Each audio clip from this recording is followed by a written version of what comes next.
મહેસાણા ખાતે વિશ્વ ઉમિયાધામના કાર્યક્રમમાં આવેલા નીતિન પટેલનું નિવેદન સામે આવ્યું છે। તેમણે જણાવ્યું કે હું જ્યારે ધારાસભ્ય હતો ત્યારે જે આવે તે મને સલાહ આપતું હતું। હું સર્વજ્ઞ નથી, તેથી મને બધી ખબર ન હોય, પણ સલાહ આપનારની પણ ક્ષમતા હોવી જોઈએ। કોઈ મોટો પ્રોફેસર સલાહ આપે તે બરાબર છે, જે લોકોના કહેવાથી તેમની પત્ની પાણીનો ગ્લાસ પણ ન આપતી હોય એવા લોકો મને સલાહ આપવા આવતા। આવા લોકો જ્યાં સુધી કોઈને સલાહ ન આપે ત્યાં સુધી તેમને ઊંઘ પણ ન આવે।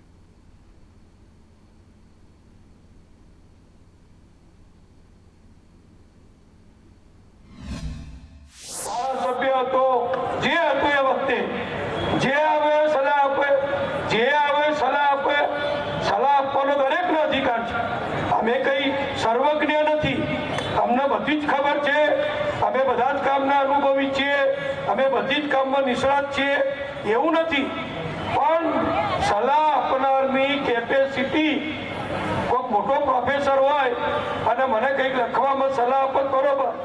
સમાચાર મોરબીથી મોરબીના 2 પીઆઈને સસ્પેન્ડ કરાયા છે। એલસીબીના પીઆઈ ડીએમ ઢોલને સસ્પેન્ડ કરવામાં આવ્યા છે। મોરબી તાલુકા પીઆઈ ખુમાનસિંહ વાળાને પણ સસ્પેન્ડ કરવામાં આવ્યા છે। લાલપર ગામે એસએમસીએ રેડ કરી દારૂ ઝડપ્યો હતો। 2 કરોડથી વધુ કિંમતનો મુદ્દામાલ જપ્ત કરાયો હતો। બેદરકારી બદલ બંને પીઆઈને સસ્પેન્ડ કરવામાં આવ્યા છે અને રાજ્ય પોલીસ વડાએ આ સમગ્ર કાર્યવાહી હાથ ધરી હતી।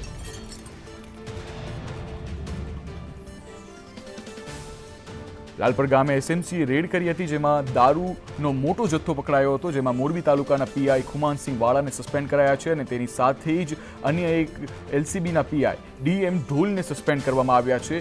રાજ્યના ઉચ્ચ અધિકારી દ્વારા રેડ પાડવામાં આવી હતી, ત્યારબાદ ત્યાંના મોરબીના પીઆઈ પર સવાલો ઊભા થયા હતા કાર્યવાહીને લઈને, જેના કારણે રાજ્યના પોલીસ વડાએ તેઓને સસ્પેન્ડ કર્યા છે। આગળ સમાચાર ભરૂચથી। ભરૂચમાં હાર્ટ એટેકથી 2 યુવકોના મોત થયા છે। સરકારી કચેરીમાં ફરજ બજાવતા યુવકોના મોત થયા।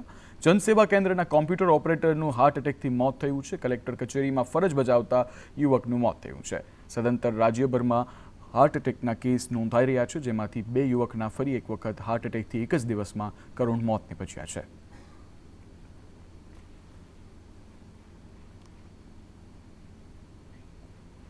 સાબરકાંઠામાં નબીરાઓ બેફામ બન્યા છે। દારૂના નશામાં કાર હંકારી 4 લોકોને ઘાયલ કર્યા છે। 2 મહિલા અને 2 પુરુષોને અડફેટે લીધા છે। રાજેન્દ્રનગર ચોકડી પાસે આ બનાવ બન્યો હતો। કારમાં 4 નબીરાઓ હતા, જે નશામાં ધૂત હતા। કારમાંથી દારૂની બોટલો પણ મળી આવી છે। ઘટના સ્થળે પોલીસ પહોંચી અને ચારેયને ઝડપી પાડ્યા છે।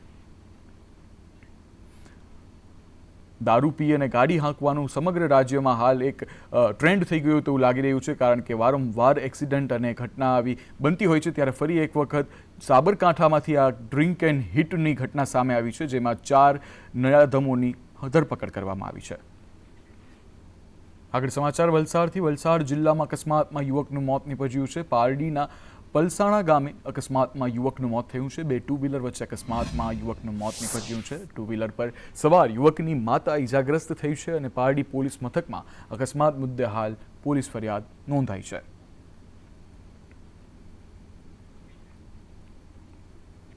આગળ સમાચાર અંકલેશ્વરથી। અંકલેશ્વરમાં ઉદ્યોગપતિ સાથે છેતરપિંડી કરવામાં આવી। ₹96 લાખથી વધુની છેતરપિંડી કરાઈ। વંદના કેમિકલ કંપનીના માલિક સાથે છેતરપિંડી આચરવામાં આવી છે। 3 વેપારીઓએ બલ્કમાં ડ્રગ મંગાવી છેતરપિંડી કરી છે। ચૂકવણી માટે આપેલા ચેક બાઉન્સ થઈ ગયા હતા અને પોલીસે આ બાબતે હાલ ગુનો નોંધી અને તપાસ હાથ ધરી છે। ખેડાના માલવણમાં 2 જૂથ વચ્ચે અથડામણ। જૂથ અથડામણમાં 7 લોકો ઇજાગ્રસ્ત થયા છે। ઇજાગ્રસ્તોને સારવાર માટે હોસ્પિટલ ખસેડાયા। સેવાલિયા પોલીસે ઘટના સ્થળે પહોંચી તપાસ હાથ ધરી છે।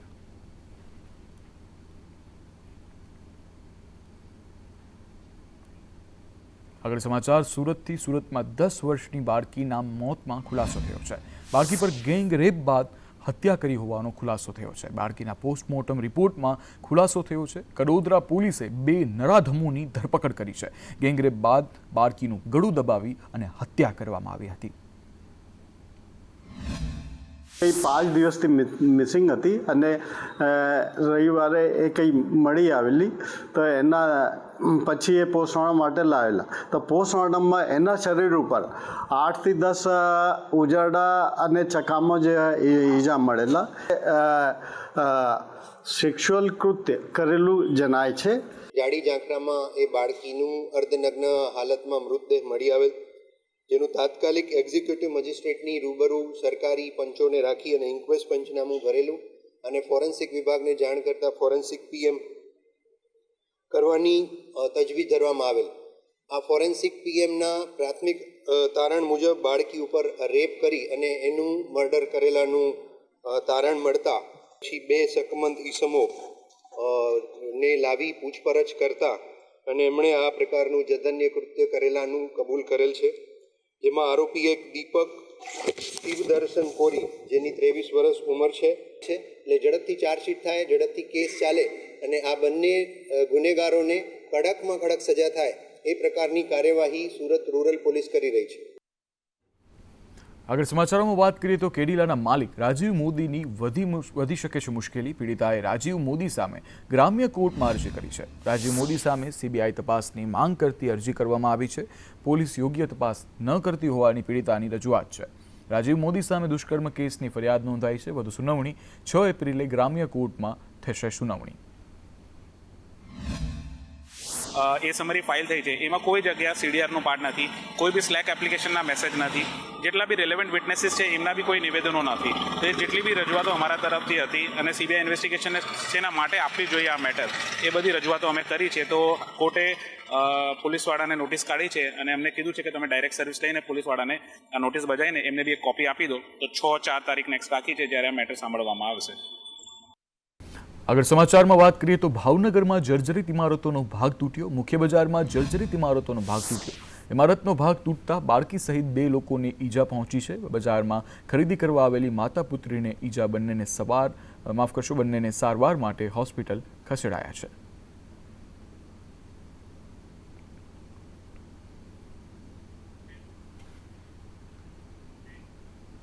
સુરતમાં પણ એક આવો જ અકસ્માત સર્જાયો હતો. સુરતમાં એપાર્ટમેન્ટની બાલ્કની ધરાશયી થઈ છે. સંગ્રામપુરા કૈલાસનગરીની અંકિત એપાર્ટમેન્ટની ઘટના છે. બાલ્કનીની ધરાશયી થતાં ટેરેસનો ભાગ તૂટ્યો હતો. બાલ્કની ધરાશયી થતાં લોકોમાં ભય સર્જાયો હતો અને સમગ્ર ઘટનામાં એક કારને નુકસાન થયું છે. સુરતના સંગ્રામપુરા વિસ્તારમાં આવેલું અંકિત એપાર્ટમેન્ટની બાલ્કની ધરાશય થઈ છે. દૃશ્યમાં જોઈ શકો છો કઈ રીતના જે ઘર છે તે આખું દેખાતું થઈ ગયું છે. મોટું જે કહેવાય કે ધરાશય થતાની સાથે જ જે નીચે પડ્યું હતું, જે કાટમાળ છે નીચેની પડતાની સાથે જ જે કાણું પડી ગયું છે અને ત્યારબાદ એક કારની ઉપર પડ્યું છે. ના, કોઈ વાગ્યું કશું નથી. આ ખાલી ગાડી ઉપર એક પેલા પોપડા પડેલા છે, કારણ કે આ બધા બીજા પડે એવા જ છે. એ લોકો કોઈ રિપેર કરાવતા જ નથી. આ જે સ્લેબ પડ્યો ત્યારે અમે હાજર અહીંયા હતા નહીં, પણ અમે આવ્યા પાર્કિંગમાં જ્યારે ગાડી લઈને ત્યાં જોયું તો અહીંયા સ્લેબ પડેલો હતો. એટલે અહીંયા આ ટાઈમ તો છોકરાઓને રમવા માટેનો ટાઈમ છે જનરલી. નસીબ સારું છે કે છોકરાઓ કોઈ રમતા નહોતા. નુકસાન તો ખાસું એવું થયું છે, પણ જે મારી બાજુની ગાડી હતી તો આખી પૂરેપૂરી નુકસાન થઈ ગયું છે.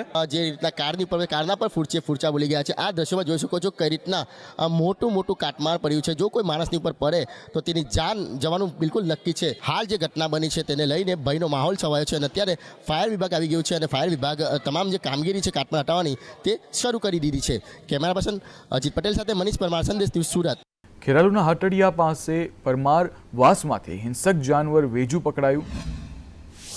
ખેરાલુના અશોકભાઈ પરમારના ઘરે વન વિભાગે વેજુને પકડી પાડ્યું હતું. અશોકભાઈના ઘર પાસે 6 દિવસથી વેજુ દેખાતા હતા અને સમગ્ર પરિવાર જેના લીધે પરેશાન હતો. વન વિભાગની ટીમે પાંજરું ગોઠવીને વેજુને પકડી પાડ્યું હતું. પકડાયેલા વેજુને જોવા માટે લોકોના ટોળે ત્યાં ઉમટી પડ્યા હતા.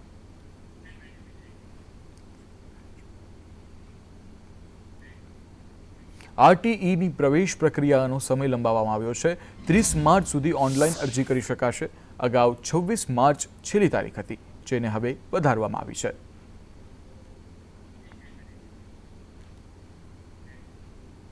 સારા સમાચાર સામે આવી રહ્યા છે કે રાજકોટ અમદાવાદ વચ્ચે ફ્લાઇટ શરૂ થશે. 31 માર્ચથી ઇન્ડિગોની ફ્લાઇટ રાજકોટ અમદાવાદ માટે ઉડશે.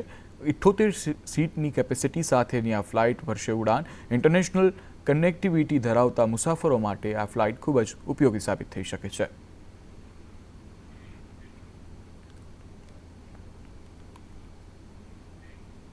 આગળ સમાચાર વડોદરાથી. વડોદરા લોકસભામાં ચૂંટણીનો રંગ જામ્યો છે. ભાજપના ઉમેદવાર હેમાંગ જોશી મંદિરમાં દર્શન કર્યા. હેમાંગ જોશી સ્વામિનારાયણ મંદિરના દર્શને પહોંચ્યા હતા અને વિવિધ મંદિરોમાં દર્શન કરી હેમાંગ જોશીએ આશીર્વાદ લીધા હતા. ભાજપના ઉમેદવાર ડોક્ટર હેમાંગ જોશીનું નિવેદન સામે આવ્યું છે અને કાર્યકરોના પ્રાણ પ્રશ્નો સાંભળી રહ્યું છે તેવું નિવેદન આપ્યું છે. લોકસભા ચૂંટણીના બ્યુગલ વાગી ચૂક્યા છે ત્યારે વડોદરા ભાજપના લોકસભાના ઉમેદવાર ડૉક્ટર હેમાંગ જોશી તેઓ મંદિરોમાં જઈ રહ્યા છે, વિવિધ અને આશીર્વાદ મેળવી રહ્યા છે. હેમાંગભાઈ, વૈષ્ણવાચાર્યની હવેલી હોય કે સ્વામિનારાયણ સંપ્રદાય હોય, તમામ મંદિરોમાં જઈ રહ્યા છો, પ્રચારની શરૂઆત નથી કરી પણ આશીર્વાદ પહેલાં લઈ રહ્યા છો. કોઈ પણ સારું કાર્ય આપણે કરવા જતા હોય ત્યારે આપણા સંતો, આપણા ભગવાન અને આપણા વડીલો એમના આશીર્વાદ લેવું ખૂબ મહત્ત્વનું છે. અત્યારે જે પ્રચારનો જ્યારે પ્રારંભ કરવા જઈ રહ્યા છે ત્યારે તમામ મંદિરોમાં જઈ આશીર્વાદ લેવા, સંતોના આશીર્વાદ મેળવવા, જે તે વોર્ડમાં રહેતા સિનિયર કાર્યકર્તાઓને મળી એમના ઘરે જઈ એમના આશીર્વાદ મેળવવા અને તમામ કાર્યકર્તાઓને મળી એમના પણ પ્રાણ પ્રશ્નો જાણવાનો પ્રયત્ન મારા દ્વારા હું કરી રહ્યો છું. અને જ્યારે આટલી સારી જગ્યા જ્યાં નરેન્દ્રભાઈ મોદી સાહેબ પોતે ચૂંટણી લડ્યા હોય ત્યાં મારા જેવા નાના કાર્યકરને તક મળી હોય તો એના માટે તો ભગવાનનો જ પાર માનવો પડે. કોંગ્રેસના જ આપણા કાર્યકર્તાઓ એનો જવાબ આપી શકે, પરંતુ એમના માટે હવે એમણે પેલા તમામ ભગવાનોને જઈ રામ મંદિર હજુ નથી ગયા, આ એનો જ પ્રતાપ છે. કેમેરા પર્સન નિકેશ વડન સાથે કુણાલ શર્મા, સંદેશ ન્યૂઝ, વડોદરા. છેલ્લા 10 દિવસથી વલસાડમાં સોશિયલ મીડિયા પર ભાજપના ઉમેદવાર બદલોની પત્રિકા અને લેટર બોમ્બ વાયરલ થતાં રાજકારણ ગરમાયું હતું. જોકે ભાજપના ઉમેદવાર ધવલ પટેલના સમર્થનમાં 5 થી 7 ગામોમાં પોસ્ટર લાગ્યા છે. ગામ લોકોના જણાવ્યું છે કે તેમણે વિકાસના કામ જોઈને ધવલ પટેલનું સમર્થન કર્યું છે. આમ એક તરફ ધવલ પટેલનો વિરોધ તો બીજી તરફ સમર્થન થતું જોવા મળી રહ્યું છે. ભાજપના ઉમેદવાર ધવલ પટેલ સામે સોશિયલ મીડિયામાં જે પ્રકારે વિરોધ દર્શાવાઈ રહ્યો છે, લેટર બોમ્બ એક પછી આવી રહ્યા છે, ત્યારે ધવલ પટેલે પણ તેનું નિવેદન આપ્યું છે ને તેઓ ખુશ છે કે વિપક્ષ દ્વારા આ પ્રકારના કામગીરી કરવામાં આવી રહ્યા છે. ત્યારે તે વચ્ચે ધવલ પટેલના સમર્થનમાં વલસાડ વિધાનસભાના કાંઠા વિસ્તારમાં પોસ્ટરો લાગ્યા છે. ધવલ પટેલનું આવકાર થઈ રહ્યું છે. હાલની ગણતરીમાં જોઈએ તો એક જ પાર્ટી ચાલતી છે વિકાસના નામે, જે કેટલાય વર્ષોથી આ ગુજરાતનો વિકાસ થઈ રહ્યો છે. અને એ બદલ અમે આજે જે ભણેલા ગયેલા આપણા ઉમેદવાર જે એમને ટિકિટ મળી છે એમનું અમે અમારા ગામ અને અમારા આજુબાજુ વિસ્તાર જે જિલ્લા પંચાયત, માલવડ જિલ્લા પંચાયતના જેટલા પણ ગામ છે તે સંપૂર્ણ રીતે અમે એમનો આવકારીએ છીએ અને પૂરેપૂરું સમર્થન છે અમારું. અને ધવલભાઈ જરૂર આવનારો સમયમાં ઉમેદવાર તરીકે અત્યારે આવનારા સમયમાં જો સાંસદ તરીકે આવશે તો વધારે અમારા કાંઠા વિસ્તારના કામો થશે. હાલ તો સંપૂર્ણ કામ પૂર્ણ થઈ ગયેલા છે. આ વિસ્તારમાં પાણીની સમસ્યા હતી, એ પાણીની સમસ્યા 99% પૂર્ણ થયેલ છે. રસ્તાનું કામ પણ 99% પૂર્ણ થયેલ છે. અને ઠેર જે પેવર બ્લોકના કામ છે એ મોદી સરકારની હાલની સરકાર છે એમાં થઈ રહ્યા છે. 95% એ પણ પૂર્ણ થયેલ છે. એટલે કે વિકાસની જે નીતિ છે તે જોઈને તેઓ ધવલ પટેલનો આવકાર કર્યા છે. એટલે એક તરફ સોશિયલ મીડિયામાં વિરોધ થઈ રહ્યો છે તો બીજી તરફ લોકો તેઓનું સમર્થન પણ કરી રહ્યા છે. જાવેદ ખાન, સંદેશ ન્યૂઝ, વલસાડ. આગળ સમાચાર અમરેલીથી. અમરેલીના બગસરામાં કોંગ્રેસનું કાર્યકર્તા સંવાદ સંમેલન યોજાયું. આ સંમેલનમાં કોંગ્રેસના લોકસભા ઉમેદવાર જેનીબેન ઠુમ્મર ઉપસ્થિત રહ્યા હતા, તેમજ માજી ધારાસભ્ય પ્રતાપ દુધાત, માજી સાંસદ વીરજીભાઈ ઠુમ્મર તેમજ આમ આદમી પાર્ટીના કાંતિભાઈ સતાસિયા પણ હાજર રહ્યા હતા. સંમેલનમાં ઉમેદવાર જેનીબેન ઠુમ્મરે જીતની આશા વ્યક્ત કરી હતી. જનતાએ પોતે મને વિશ્વાસ અપાવ્યો છે કે જેની ઠુમ્મરનો આ વખતે અમરેલીમાંથી જે વિજય અપાવવાનો છે એની જવાબદારી એકલી જેની ઠુમ્મરની નહીં પરંતુ પ્રજાની પોતાની છે. કારણ કે પ્રજાને પોતાને વેદનાઓ જે પડે છે એને વાચા આપવા માટે હું આગળ આવી છું તો ખૂબ સારો પ્રતિભાવ મળ્યો છે. આ વખતના મુદ્દા ફક્ત ને ફક્ત સંસદીય મત વિસ્તારના વિકાસના રહેશે. લોકસભાની ચૂંટણીને લઈને મહેસાણા જિલ્લાનો ચૂંટણી વિભાગ એક્શન મોડમાં આવ્યો છે. જિલ્લામાં આચારસંહિતાના ભંગ માટે આવતી ફરિયાદોમાં ત્વરિત એક્શન લેવામાં આવી રહ્યા છે. ચૂંટણી વિભાગે નાગરિકોની ફરિયાદ માટે સી વિઝિલ નામની એપ્લિકેશન કાર્યરત કરી છે. આ એપ્લિકેશનના માધ્યમથી મહેસાણા જિલ્લા ચૂંટણી વિભાગને અત્યાર સુધી કુલ 57 ફરિયાદો મળી આવી છે, જેમનો ચૂંટણી વિભાગે પુરાવાના આધારે તાત્કાલિક નિકાલ કર્યો છે. આ સાથે જ ખાસ કંટ્રોલ રૂમ ઊભો કરીને તમામ માધ્યમો પર બાજ નજર રાખવામાં આવી રહી છે. આ મહેસાણા જિલ્લા ચૂંટણી વિભાગ ન્યાયિક રીતે ચૂંટણી યોજવા સંપૂર્ણપણે સજ્જ છે. 2024ની ચૂંટણી પંચ દ્વારા જાહેર કરવામાં આવી છે. તરત જ આચારસંહિતાનો અમલ મહેસાણા જિલ્લામાં પણ કરવામાં આવી છે અને અમારી જિલ્લાના જે આચારસંહિતાની ટીમ છે, જે મોડલ કોડ ઓફ કન્ડક્ટને મોનિટરિંગ તથા અમલીકરણ કરવાનું છે એ તાત્કાલિક અમલમાં મૂકવામાં આવી. એની સાથે જે ફ્લેગ્સ, બેનર્સ અને અન્ય જે સામગ્રી છે જે નિયમાનુસાર કાઢી નાખવાનું થાય છે. લોકસભાની ચૂંટણીને લઈને તમામ રાજકીય પક્ષોએ કમર કસી લીધી છે, ત્યારે વહીવટીતંત્ર સહિત પોલીસ તંત્ર પણ સતર્ક થયું છે. બનાસકાંઠા જિલ્લામાં આવેલી રાજસ્થાનને જોડતી મહત્વની અમીરગઢ ચેકપોસ્ટ પર પોલીસ દ્વારા રાજસ્થાન તરફથી આવતા તમામ નાના મોટા વાહનોનું સઘન ચેકિંગ હાથ ધરાયું છે. શંકાસ્પદ લાગતા વાહન ચાલકો પાસેથી આઈડી પ્રૂફ લઈને આગળ જવા દેવામાં આવી રહ્યા છે. રાજસ્થાનની માવલ ચેકપોસ્ટ પર પણ રાજસ્થાન પોલીસ દ્વારા ચેકિંગ હાથ ધરવામાં આવી રહ્યું છે. અમીરગઢ પોલીસ સ્ટેશન વિસ્તારમાં 2 કાયમી ચેકપોસ્ટ અને 4 હંગામી ચેકપોસ્ટ કાર્યરત કરવામાં આવેલ છે. જે અનુસંધાને અત્યારે હાલમાં અમીરગઢ ચેકપોસ્ટ ખાતે રાજસ્થાન રાજ્ય તરફથી આવતા તમામ વાહનોનું સઘનમાં સઘન ચેકિંગ કરી પ્રતિબંધિત ચીજ વસ્તુઓ મળી આવી હતી એના ઉપર કાયદેસરની કાર્યવાહી કરવામાં આવે છે. આગળ સમાચાર ભાવનગરથી. ભાવનગરના ઉમરાળા તાલુકાના છેવાડાના ગામ થાપનાથે તંત્રના વિકસિત ગુજરાતના દાવાને પોકળ સાબિત કરી દીધો છે. આઝાદીના 76 વર્ષે પણ થાપનાથ ગામમાં પાયાની સુવિધાનો અભાવ જોવા મળી રહ્યો છે. લોકસભાની ચૂંટણીએ નજીક આવતા સંદેશ ન્યૂઝની ટીમે ગામડાઓમાં રિયાલિટી ચેક કરતા વિકસિત ગુજરાતની વરવી વાસ્તવિકતા સામે આવી હતી. ગામમાં નથી ગટર વ્યવસ્થા કે નથી પીવાના પાણીની વ્યવસ્થા. ગામમાં છે તો માત્ર ને માત્ર જર્જરિત શાળા અને બિસ્માર રસ્તાઓ. ઉનાળાના કાળઝાળ તડકામાં પણ મહિલાઓ માથે ઘણા લઈને પાણી ભરવા જવા મજબૂર બની છે. ગામ લોકોના જણાવ્યા પ્રમાણે ગ્રાન્ટ તો મળે છે, પણ ભ્રષ્ટાચારીઓ બધું જાવ કરી જાય છે અને ગામ માત્ર વિકાસની રાહ જોતું રહી જાય છે.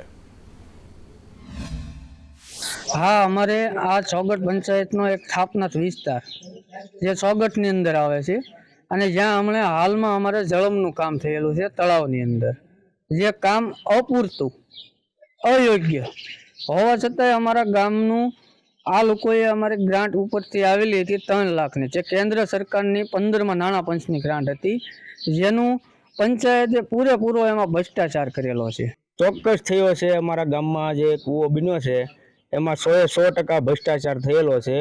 3 લાખનું કામ બતાવીને કામ પૂરું કરેલું નથી પૂર્ણ રીતે. એટલે અમારી એવી માંગ છે કે આમાં અમને પૂરેપૂરો ન્યાય મળે એવી અમારી ગામજનોની બધાને વિનંતી છે.